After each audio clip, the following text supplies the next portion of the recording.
ഇപ്പോൾ നഗരസഭാ councillor P V George നമ്മോടൊപ്പം ചേരുന്നുണ്ട്.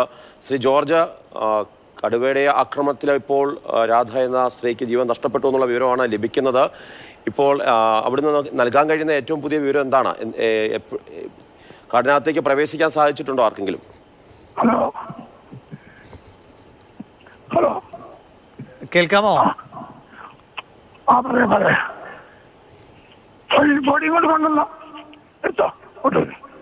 ഹലോ, കേൾക്കാം, പറഞ്ഞോളൂ. ഞാനിവിടെ എത്തിയിട്ടുണ്ട്. അങ്ങോട്ട് സ്ഥലത്തേക്ക് എത്തിക്കൊണ്ടിരിക്കുകയാണ്. പഞ്ചായത്തിലെത്തി.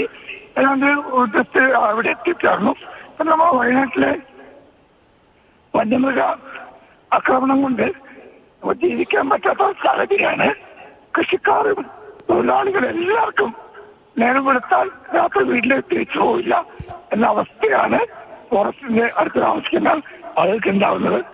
ശരി ശരി. അടിയന്തര നടപടി പലപ്പോഴും സ്വീകരിക്കാൻ കൗൺസിലറായ ജോർജ് പി വി ആണ്. എനിക്ക് തോന്നുന്നു അദ്ദേഹം അങ്ങോട്ടുള്ള യാത്രയിലുമായിരിക്കും, അതുകൊണ്ടായിരിക്കും ശബ്ദത്തിലൊരു ക്ലാരിറ്റി കുറവുള്ളത്.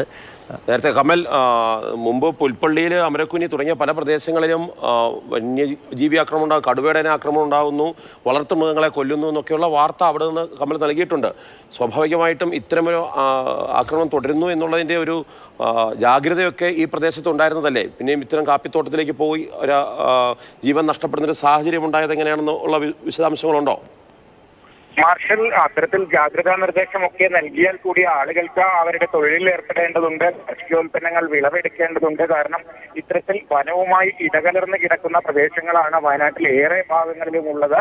അത്തരം സ്ഥലങ്ങളിൽ, എസ്റ്റേറ്റുകളിലൊക്കെ ആളുകൾക്ക് ജോലിക്ക് പോകേണ്ടതുണ്ട്. അതുകൊണ്ട് തന്നെ എത്ര ജാഗ്രതാ നിർദ്ദേശം നൽകിയാലും ഈ ഭാഗത്തേക്കൊന്നും അങ്ങനെ ആളുകൾക്ക് പോകാതിരിക്കാൻ കഴിയുകയില്ല. ഇപ്പോഴത്തെ, പ്രത്യേകിച്ച് ഈ സമീപകാലത്തെ ഒരു പ്രശ്നം എന്ന് പറയുന്നത് ഈ കടുവയുടെ സാന്നിധ്യമൊക്കെ ഉൾവനങ്ങളിൽ, പ്രത്യേകിച്ച് കർണാടകയുമായി അതിർത്തി പങ്കിടുന്ന വയനാട് വന്യജീവി സങ്കേതത്തിന്റെ ഭാഗമായ പ്രദേശങ്ങളിൽ, മുത്തങ്ങയും തോൽപ്പെട്ടിയും തിരുനെല്ലിയും ഒക്കെ പോലുള്ള പ്രദേശങ്ങളിലാണ് കൂടുതലും കടുവയുടെ സാന്നിധ്യമൊക്കെ ഉണ്ടായിരുന്നത്.